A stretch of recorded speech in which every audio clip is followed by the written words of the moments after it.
Welcome, everybody. I want to talk today about the concepts of quiet and silent quitting. I'm not going to go into them today. It feels like this is going to be a little branch of offerings over the coming times on this channel because something that I'm pondering upon, I think it's amazing. I think we've got a really transformative time on the planet. We can see that whether we love it or hate it, that AI is here and it's changing working habits for a lot of people. We also have this concept that a lot of 50-year-olds or people in their 50s and above are talking about silent and quiet quitting. And we have all these people who are digital nomads. And we also have things like cryptocurrency and just new ways of banking, new ways of people creating passive income. And on this channel, I'd like to look at this from a spiritual perspective over time because I feel that we are in a very big collective process at the moment, and we deal with people who are having what we might call awakening symptoms. And so we might have younger people who are having what some people might call a Kundalini awakening, or are starting to feel more clairvoyant, or starting to have very intense spiritual symptoms. And of course, this is not confined to young people, but as I am in the 50s age group at the time of making this, I thought I want to talk to people who are similar to my age group. We teach a lot of people across different age bands, really from early 20s up into the 70s. And I guess I have been going through something of a process of withdrawal that is probably not the same as most people, but for quite a long period of time. And actually, I went from working 80-hour weeks, making social projects, teaching at universities, liaising with think tanks, all sorts of things, to starting to balance that my social projects and my educational projects with extended travel to tribes and different things. And I'm not going to tell the story here today, but I was thinking about this today, and I've definitely been in a process of withdrawal from the conventional workforce. Well, I don't know if I ever really fully entered it, but I have worked in, I've never worked totally for the man, like people would say, but I've worked with many institutions and with people from corporate, with think tanks, with organizations. And I've set up a lot of projects and NGOs and things like that. So I had a process of withdrawal that really started mindfully in 2011.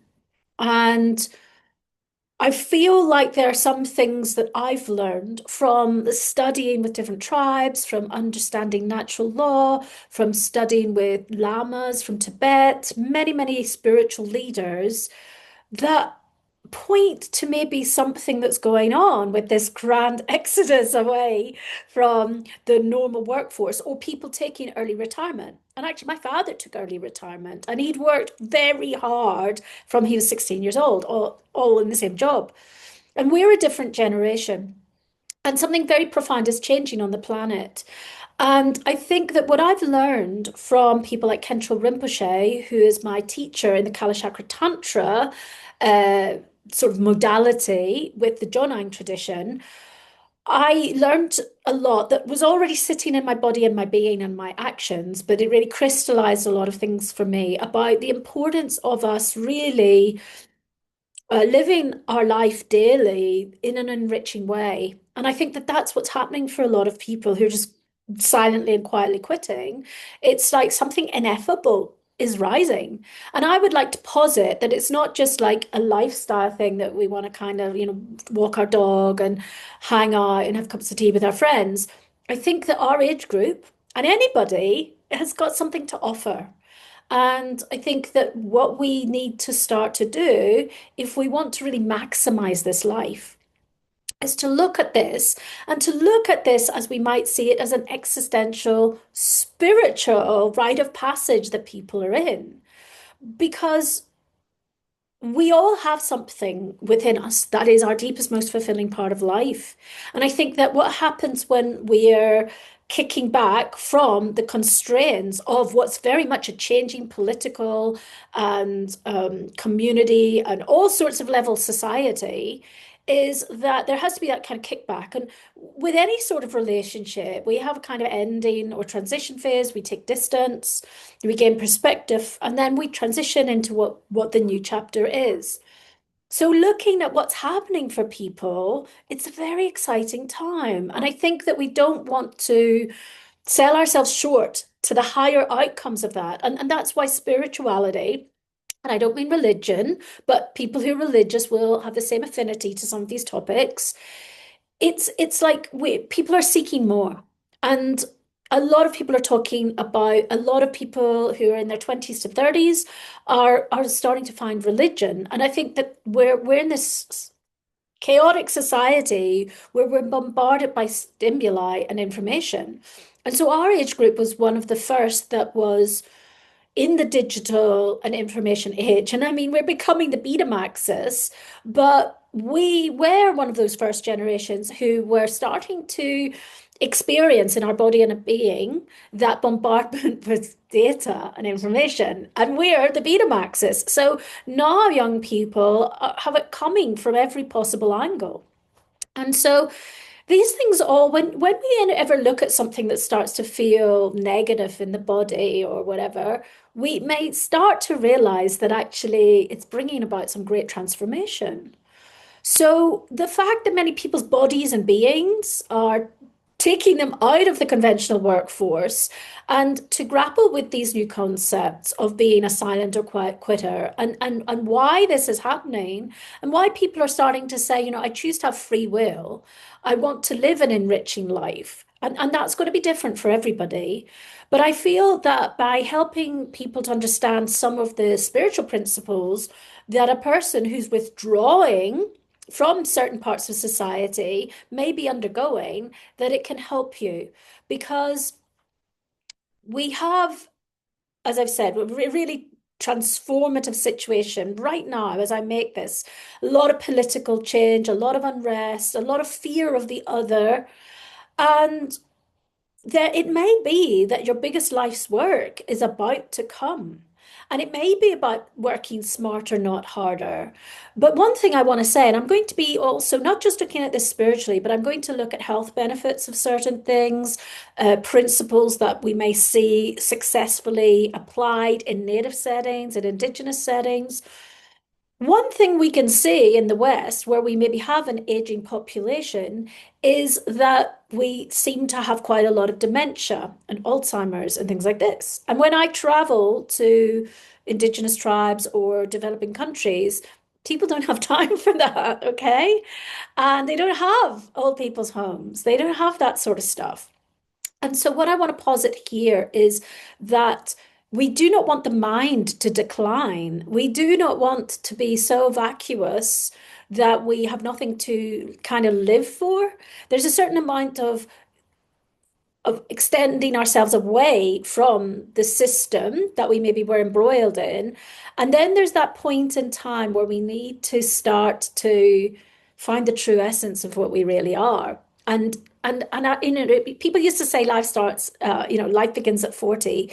And really, a lot of elders I know say, it's 60 and 70 now where you're really in your prime.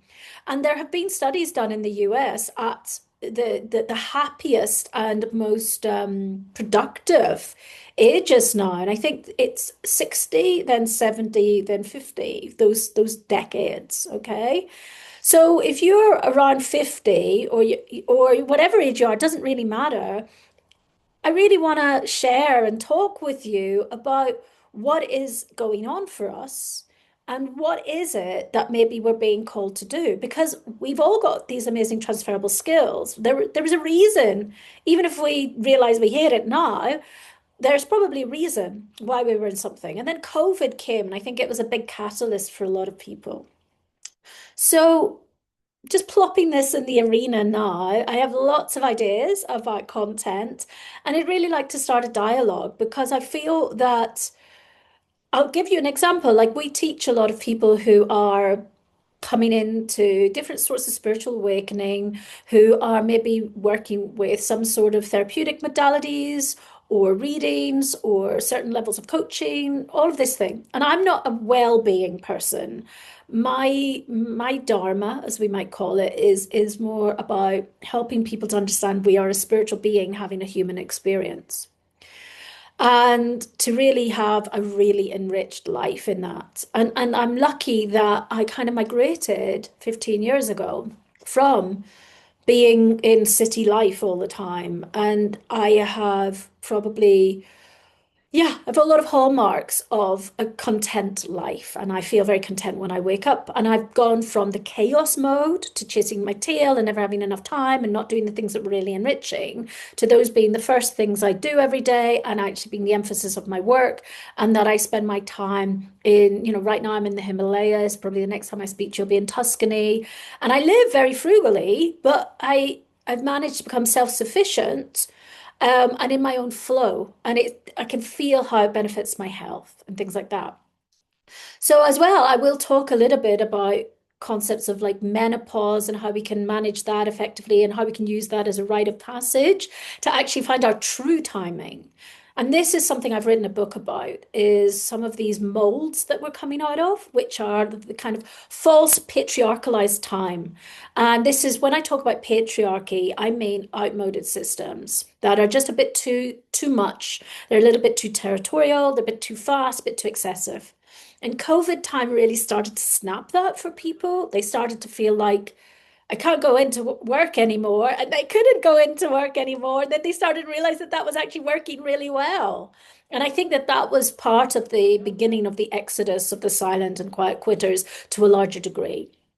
And yeah, and I do want to talk about the economics of some of these things, but there are people already doing that, and I think there are amazing resources out on the internet already. So if you feel like there's something ineffable and I don't know quite what it is, I'm going to hopefully share with you some little codes and principles from what I've learned from the elders around the world to hopefully help you to piece together what your process is trying to lead you to. And I really don't want you to sell yourself short by thinking, it's just cups of tea and, maybe moving some money about, but maybe that the universe has a really good plan for you. And yeah, I think that when people start to silently and quietly quit, they start to their value systems, their priorities start to change a lot. And it takes time for that to even whittle down to what we're really here for. Okay. And yeah, I'm here to hold space for that and to chat about this. And if you would like to interact with me more, I'm around. Okay. So yeah, let's see what the universe has in store for us. And it's lovely to make this little opening chat to you today. Gracias, gracias, gracias.